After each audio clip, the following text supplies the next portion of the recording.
think it might be time to start facing the facts we've potentially fluked into the best player in the world, and he might win us everything. Hello and welcome to part 178 of Backing the Boro. I'm Kevin. Coming up on today's episode, we are at home against Real Madrid in the Champions League and away against Newcastle in the Premier League. Since you were last with me, lots has gone on. As promised, we've sped ahead with the season. As you can see, we have a bit of a superstar. Alexandre Piazza, we knew he was good. I didn't know he was this good. 21 goals, a 7.82 average rating, 9 assists, most player of the match awards. If we just go into the actual Premier League as well, he should still be top of still Premier League's top goal scorer. Premier League's top man of the match man. He is single-handedly dragging us through this season as the rest of the team crumble apart around him. I say not like in a bad way, but as in lots of injuries. Worryingly, he's now injured for a couple of weeks, so you're not actually going to get to see him play today, but he has been superb. We are going almost point for point of Arsenal in the Premier League, but remember, we're not that concerned about the Premier League. What we're looking at is the Champions League. Look at that for a run of form. Since Arsenal are still our bogey team, but since we played them, apart from a little blip against Everton, everything has been green. It's been marvellous. We've already qualified from our Champions League group, but apparently I can't click on it. Can we click on it from here? We can. The game is starting to glitch out, boys and girls. I don't know how much longer this save's going to survive for. I hope we win something before it just dies. But we're both already qualified from the group level at the top on 13 points. We've got one extra goal. But I think it's down to head-to-head, isn't it, in the Champions League? So as long as we beat Madrid today, we finish top of our group. It doesn't really matter either way, though. And we will hopefully, I'm not sure when the draw for the next round is, but hopefully we get that on today's episode as well. One piece of transfer news as we head into, the next episode, you'll see some January transfers probably. But we have agreed the sale of Samuel Maestra to Brentford for £11 million. He just had a grumpy on. He wanted to play. I told him no. Knew who's almost back to his best this season. And we're also bringing in Pep in January, who, he's not going to be ready for the team straight away, but Maestra is our fourth choice attacking midfielder. I think Pep can probably step in and be that. And to celebrate that money coming in, the board gave us even more money, so we're going into January with an absolute stack of cash to spend, both in terms of transfer budget and wage budget. I'm just glad I'm red-green colourblind, so I don't know what's going on at the bottom of the screen here. This is the team we're putting out against Real Madrid. We've got Harry's in goal. Our new superstar left-back, David Roberts, who, this guy has been a revelation. We've not missed Joksimovic at all, because this guy, look at his star rating, for goodness sake. He's only 21. He's just announced himself as a Premier League, Champions League quality player. He's in the best form of his life. He's only played 10 Premier League games for us. He's a superstar. David Roberts at left back. Riper and Taraka. See, I am saying it right now, I think. Someone did say in the comments he's recorded a few in advance because of EGX. So he might say it wrong for a little while. Well, there you go. We've got to the point where I can now say it correctly. Riper and Taraka at the back, with Coupler at right back. Francesco, Centurion and Wanda in midfield, with Nuhu in behind Mustafa and a sort of recovering from injury Jones. But we've already got injuries to Alonso, Jokic and Piazza. So Jones kind of has to play. The other option would have been bringing in Fernandes or Esteban and doing a 4-3-2-1, which, there's an argument for that against Real Madrid. But there's, I would say, a stronger argument that we're playing Real Madrid. Charlie Jones, if he can get his boots on his swollen feet, then he gets out there, leads his team out and says, look, we're not a one-man team. We might not have Piazza today, but I'm Charlie Bloomin' Jones. And I'm going to show Real Madrid. Kev, use your words today. Come on now. Chop, chop. Words, please. And I'll show Real Madrid what a hero I am. Remember, I was the hot young striker in Europe 2 years ago. Who's this Piazza fella who everyone's raving about? I'm good and all that. He's got more international goals than Piazza. 20 goals for England now, I think, Charlie Jones, in 22 appearances, which is just nuts, really, when you consider he hasn't scored prolifically for us for 18 months. But then again, I've been playing him as a complete forward all that time, which is what we signed him to be. But when he scored all his goals, he was an advanced forward, so perhaps I should just start playing him in his position again. But You know what? I'd rather he was just the support striker. There's Nuhu, but it's offside. He's been the support striker to Piazza, and that is what we signed Charlie Jones to be, a complete forward on support. At the time, to play alongside Kieran Kerr. Obviously, Kieran Kerr snapped in half and has been moved on, and Piazza's even better, Alonso's better. So we've got two good goal scorers, and Jones has just matured at age 23 or 24, whatever he is, matured into more of a link-up man. And he does it very well. Wanda to Nuhu. Nuhu out to Coupler. Coupler plays it forward for Jones. Cross comes in towards Mustafa, who scores. There you go. Link-up man. Despite the fact he is playing as the more attacking of the two today. But that's a lovely header from Mustafa. And if it ends like this, we top our group. It was 1-1 at our place in the first leg. Look at all those tiers we've got. This is only a 33,000 capacity stadium. How have we got stands with that many tiers in? That's ridiculous. Stadium news, in fact, I know we've still only been in this one 4 years, and 2 of them we were somewhere else while it was being repaired and expanded, but the board have applied for another extension to the ground and the council have turned it down because of planning permission. Now, it does make me wonder, I know we've only been here 4 years, but if we're maxed out at 33,000, how quickly will they build us another new stadium if we establish ourselves as a proper European superpower? We've got 4.5 stars on our club reputation now. We need a bigger stadium. Has anyone ever had a second new stadium built in Football Manager? Because I'm new to this whole road to glory thing, I usually move from club to club and end up at a club that's already big with a big ground. Mustafa scores again. What a hero. I don't really know where it goes from here, but if we're not going to be able to expand the Sir Tom Elliott Arena, well, when will they build the Serenok Nuhu Arena with a 60,000 capacity with room for expansion? Surely they've got to wait 20 or 30 seasons to do that, haven't they? Or is this game mad?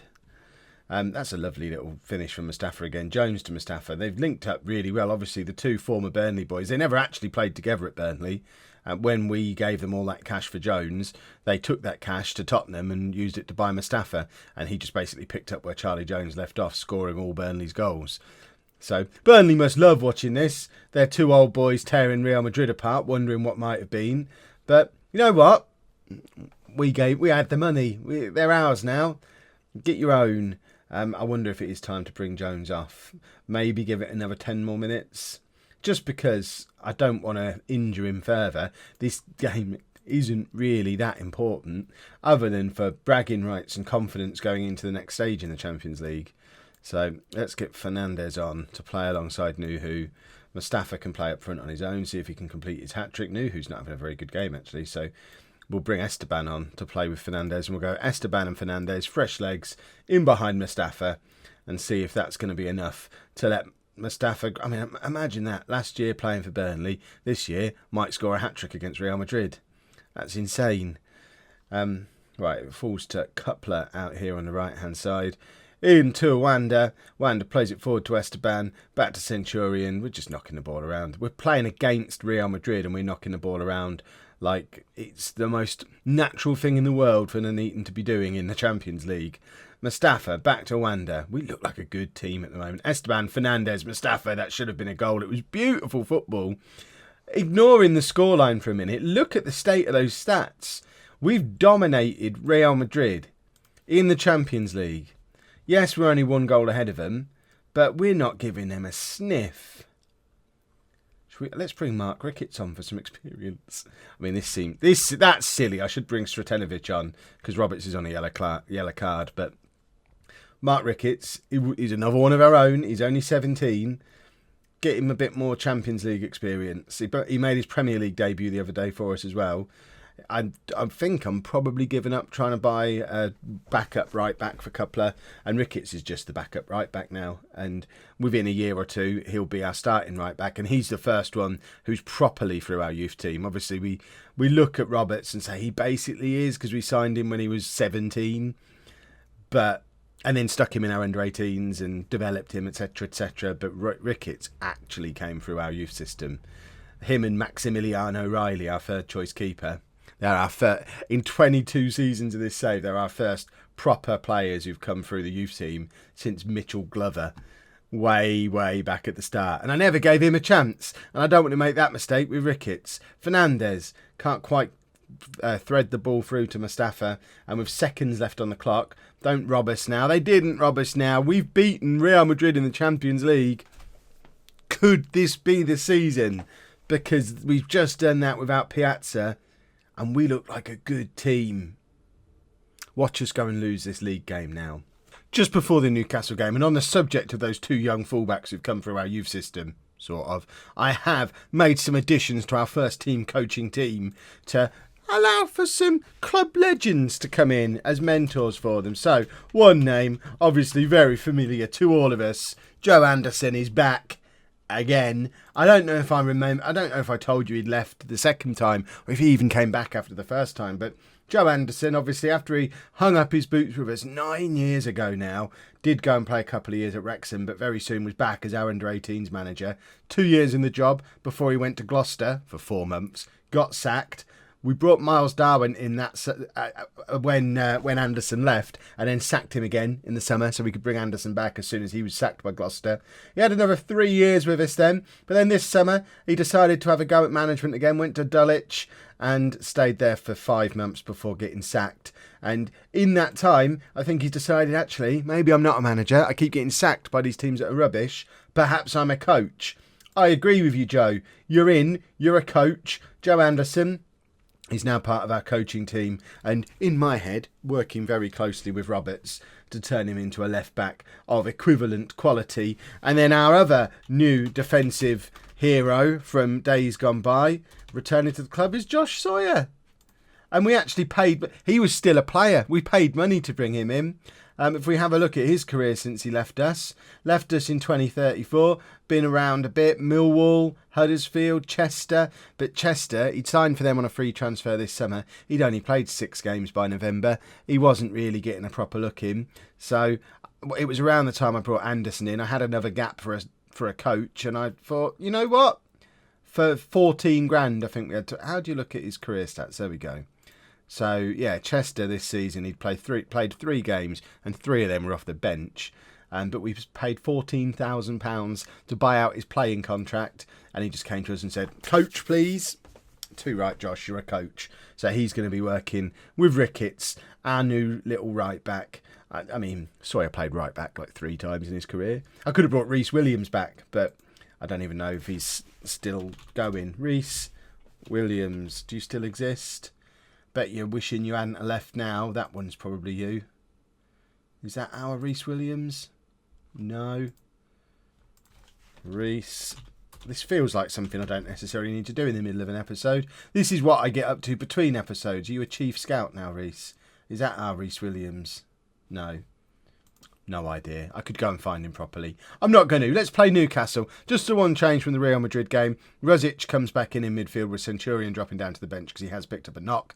Jones still not fully fit, but Alonso is less fully fit. So at least we've got Alonso there to bring on if we need him later on in the game. Worryingly, Bayern Munich are sniffing around our defenders again. Ripert wanted by both Bayern Munich and Barcelona. I don't want to sell him, obviously, but we've seen what's happened with Joksimovic and Vujicic and these players who have their heads turned by these bigger clubs. He wants to win a trophy, excited by the chance to win. You won the Premier League last time. What more do you want, man? Goodness me. So we need to keep an eye on him because we obviously don't want him to be going. We have still got Thomas Day, who is the best defender at the club, probably. But I'm playing the youngsters because that's what I do. I brought Day in and said, we'll have a couple of years of having England's best defender. And then I signed an Italian centre-back and thought, I like having these 2 talented youngsters together. We'll leave the old man on the bench. Right, Alonso's not ready. Yes, momentum is good. I've been too positive today. I expect a beating now because that's usually how this stuff kind of works out for me. But you never know. We might be able to beat Newcastle. Oh, my word. Yeah, that's right. I'm having a sip of my coffee. What of it? Who have we got on the bench? Centurions. I don't know what I want in January. I've obviously got... oh, my word. With all the wage budgets spare, we've got like £300,000 a week wage budget spare. So effectively, we've got up to £50 million of transfer budget. And I don't really know what I want. Obviously, we've got Maestra leaving, but I put him down in the under-23s the moment he had a hissy fit, and we've not missed him as part of the squad. We don't need another striker because we saw in the last game Mustafa as our fourth choice is perfectly adequate. So we don't need another striker. The midfield, we've got injuries in midfield at the moment. Camanero's not fit, Centurion's not fit. The midfield still looks very strong. Nuhu's keeping Esteban, who was in the Premier League select team last year, and Fernandez out of the team. So we don't really need an attacking midfielder. We've got Oliveira, who's a Premier League keeper but never really played a game, as backup to Harry's, and a 5-star potential youngster as our third choice keeper. So we don't need a keeper. We've just identified that our fullback situation is looking good for the future. So I don't really want to bring in. We could buy a better left back than Roberts, but we can't get one with a better story and better potential than Roberts, surely. And at centre-back, we've got Thomas Day not able to get into the team. We don't really have a fourth centre-back, I guess. Dayothin, I wouldn't want to have to play him in a big game. But are we really like... Do I want to spend £30 million on another centre-back? Or do we just... do we have to start thinking like a big team now? Do we have to go out and find a Galactico? We've got a good squad now. We've got a squad that we know can win the Premier League. We've got a squad that may well be able to win the Champions League. We've got a Galactico already in the shape of Piazza, I imagine, although he wasn't signed as one. The rest of the world must be looking at him as one now. Do we just go and find... Right, irrelevant of position.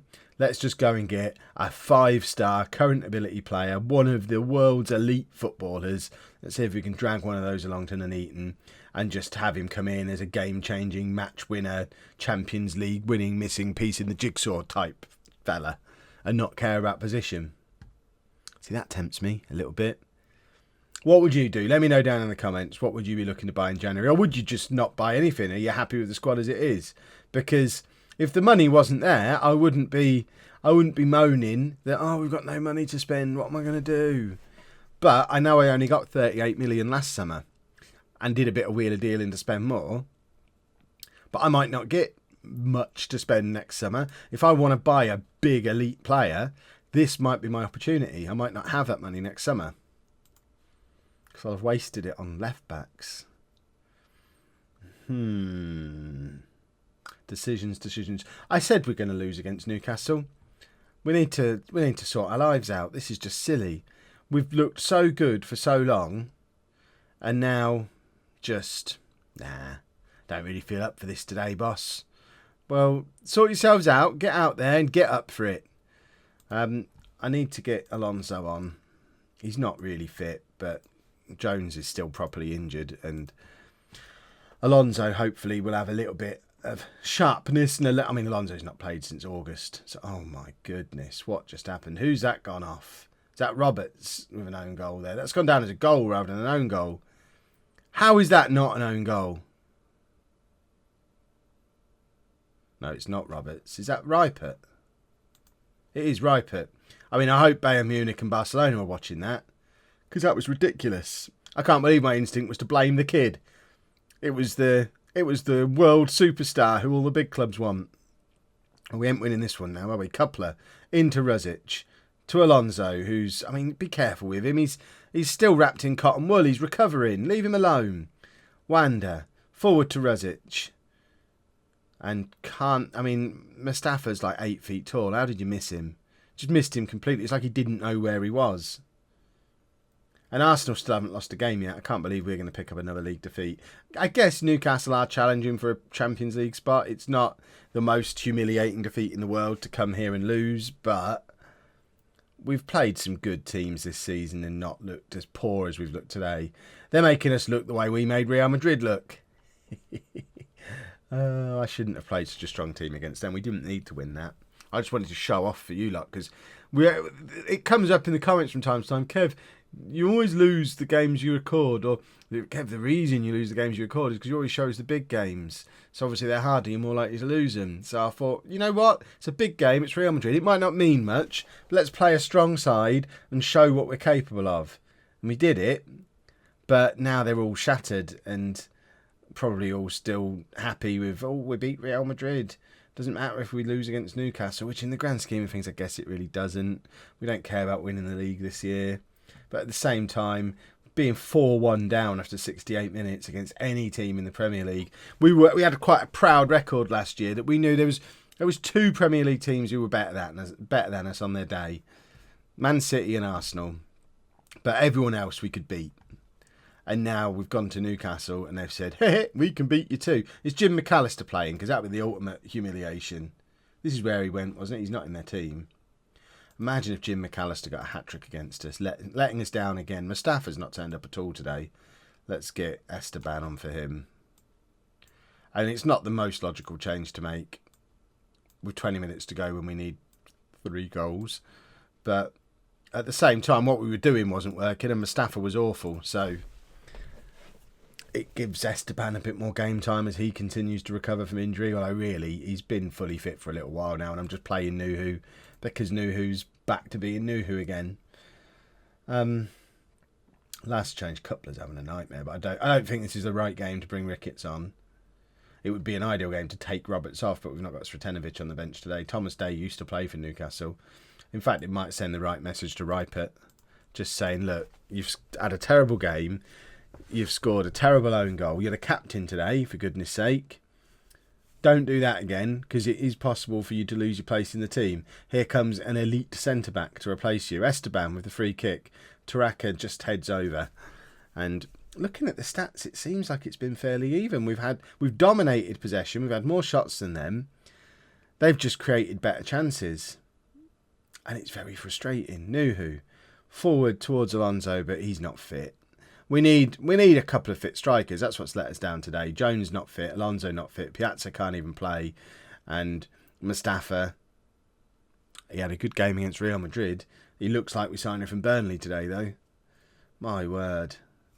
Well, hopefully things pick up for the next episode, because on the next episode we'll probably do what we did last season and we'll just race ahead now to the first knockout round of the Champions League, get a whole bunch of games out the way again. So tomorrow you should be able to see all of the transfers that we do in January, if we do any, both coming and going. I don't imagine anyone else will leave, now Maestra's already arranged, but that'll be sorted and you'll see who comes in to replace him. Did we get a Champions League draw?